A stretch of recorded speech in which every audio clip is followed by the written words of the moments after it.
Top 5 Michigan State candidates. And honestly, Smokey, this list could have been 10. I had left off Pat Shermer. No, we're not giving you that much time. Yeah, I mean, I left off a lot of guys. There's a reason it's top 5. Yeah, Pat Shermer would have been one I would have put on there. There's like 4 other guys you could throw on this list because I really... Is Narduzzi on there? No, I didn't put him on there. Okay. I did not. I did not put him on there. And he would have been, in the 10.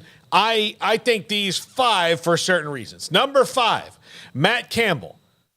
There's clearly some frustration going on at Iowa State that we haven't seen before. Now, granted, he had an offseason from hell, losing his starting quarterback, his starting running back. This whole gambling issue that they had is kind of unprecedented in that this is going to start popping up more and more in college athletics. And the state of Iowa just moved faster on it than any other state. And so he's had to deal with that. He's had to deal with he's had raised expectations at Iowa State that they have not been able to meet. And if Michigan State can look past some of the results on the field a couple years and see a coach that's a good program builder, then Matt Campbell fits the Big Ten, he fits Michigan State, and he coaches the kind of football that Michigan State tends to lean towards. Yeah, he's a good coach that's in a rough spot right now with just what's all been going on now for the last couple of years. But I don't think he's forgotten how to coach. I think that maybe – is he maxed out in Ames, Iowa? Is it just a string of bad luck? I don't know. I don't know what you want to point it to, but he's obviously been mentioned for a lot of big jobs in the past. It seems inevitable that at some point he will make the jump. But is he as sexy of a name now? Like, would that be enough to, Michigan State fans go, ooh, Matt Campbell. If you had done that about 3 years ago, you'd be like, oh, heck yeah. You do it now, I don't know. But, I guess it would depend on your options, but I could certainly see his name being brought up in the conversation for a multitude of reasons. Number 4, Jason Candle, who's at Toledo. This is an up-and-coming guy, and kind of surprised. Well, I guess I'm not, because I thought that USF, I thought he was going to get the USF job, but they went with Alex Golish, which I think also what you saw last week is Alex Golish can coach. He figured out a way to keep Alabama in the mud last week, and that's not even his real style of coaching. So they did a good job there. But Jason Candle, another guy who I think is primed for a big job. He's done a good job at Toledo. He's there in the Midwest, so he knows the recruiting territory pretty well, if not fantastically. But that is maybe pull him up from another level higher there with Jason Candle. Well, he also followed Matt Campbell at Toledo, right? So he was accustomed to follow Matt Campbell, so he now follows him on this list. So that's nice how that worked out there. But yeah, he's a name that I've seen thrown around for these coaching searches. Don't know him as well as some of the other candidates that'll be mentioned, but I've definitely seen his name brought up quite a bit, and I need to look more into him. Nick Saban happened to coach 1 year at Toledo. Yeah. Gary Pinkel coached almost a decade at Nick Toledo. Saban also coached at Michigan State. And then Matt Campbell, Number 3, Sean Lewis. If you want the let's go out of the box in the Big Ten, and look, there are multiple schools going to the wide open offense, and this guy was a head coach at Kent State just a year ago and is now part of Deion's resurgence at Colorado. I would think that Michigan State, because they're the first major job to have an opening, would have an inside track at getting to somebody like Sean Lewis. Although, I don't know, even being the change offensive coordinator head coach, I might want to ride the Deion train just a little bit longer than a year. Yeah, I mean, he's been a head coach. I mean, that's what he was doing. But was it enough experience that you're like, yes, that'll be the guy that takes over Michigan State as a program? I don't know. It might be a little bit too much. And there might just be enough other quality candidates that you still have in front of him based on what we've seen at this point. But, yeah, I mean, if you're Sean Lewis, I think you can be picky with what your next move is because you are red hot right now, and it seems to be that will remain the case throughout the season. I don't think the offense is going to be what ultimately ails the Buffaloes, so I think that will be a constant throughout, and he should remain a hot name. But, yeah, where does he rank experience-wise and all sorts of other categories compared to others? I don't know, but he's definitely a name we're going to hear a lot about during carousels because of already what they've done in the first month at Colorado. Yeah, no, he came from a head coaching job at a school that's had pretty good history, Kent State, to become an offensive coordinator. I don't think he just did that for a one-year run. I think he wants to see how this goes for a couple of years. But what is Shedeur Sanders' eligibility? He can go to the NFL next year. That's what I thought. There's actually a video out with Deion right now. He's at a Denver Broncos game, and it's Shiloh and Shedeur in the press box, and he gets into a conversation with them where he basically tells them they're not allowed to go to the NFL next year. And I forget what the gist of it was. I think it was because of I think I don't know. I forget what the exact reasoning was. It was like a jokey thing, but the look on their faces was like, "What do you mean?" Because he's like power ranking his kids, which is very funny. It's been out there.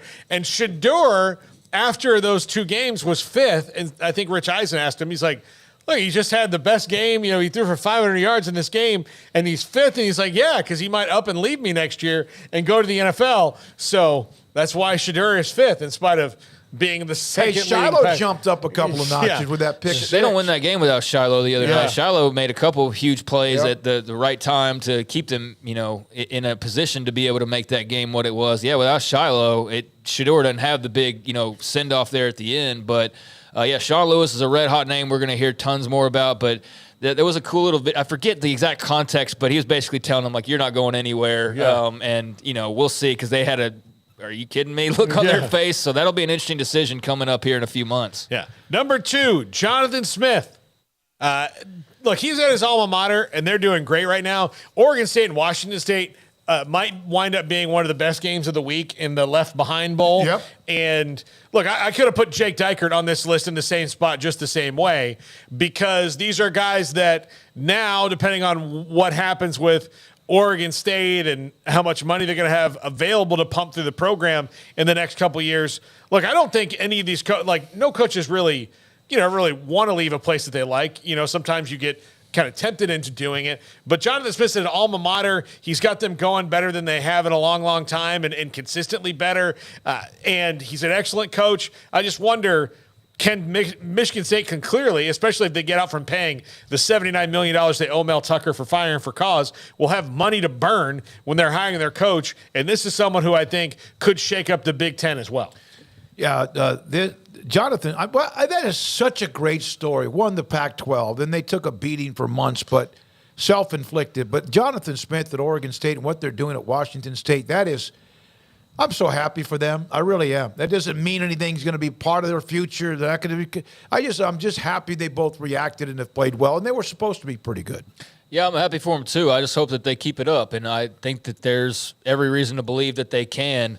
But I think he's an underrated guy in the grand scheme of things. I don't know, though, how much the conversation generally brings him up, but I do think that just in passing, when I see, he's mentioned occasionally, in certain ways, but still probably not enough for what they've done at Oregon State. He's a great coach. They're a fun program to watch.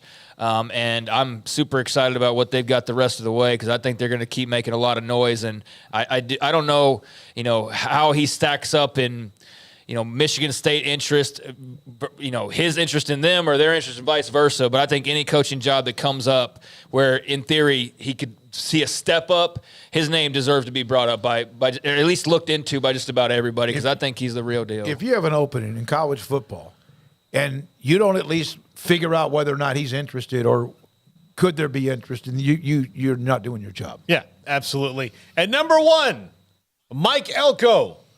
Look, this is maybe too perfect of a fit in that you look at the way that Michigan State really likes to hire coaches, defensive guys that like to play that hard-nosed football. Well, that's what Mike Elko is. Now, that's a little old school Big Ten. They're about to have, 18 teams coming in here, and all of the teams that they have coming in are not going to run that same kind of old school Big Ten thing. So that the only thing that would dissuade me from hiring a Mike Elko is if, I want to maybe go the Jonathan Smith, Sean Lewis route when it comes to that style of football. But, I mean, look, there's been no more Big Ten-ish type coach in the last, especially old school Big Ten, that's popped up that could fit more than Mike Elko and what he's doing at Duke the last couple of years.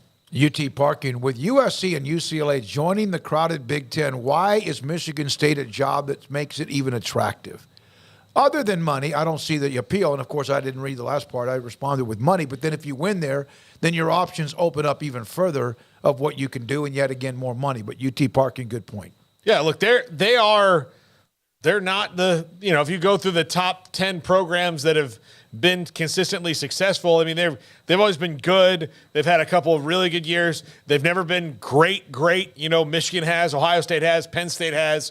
And then you've got programs coming in like USC that have, and Washington, who have had great seasons and won national titles. So, yeah, and the new Big Ten it's going to be one of those ones in the middle of the pack as far as prestige goes, but you're still going to be in the Big Ten. University's going to have a ton of resources, and if you have the right guy, then the middle of the pack probably doesn't seem like it did a long time ago.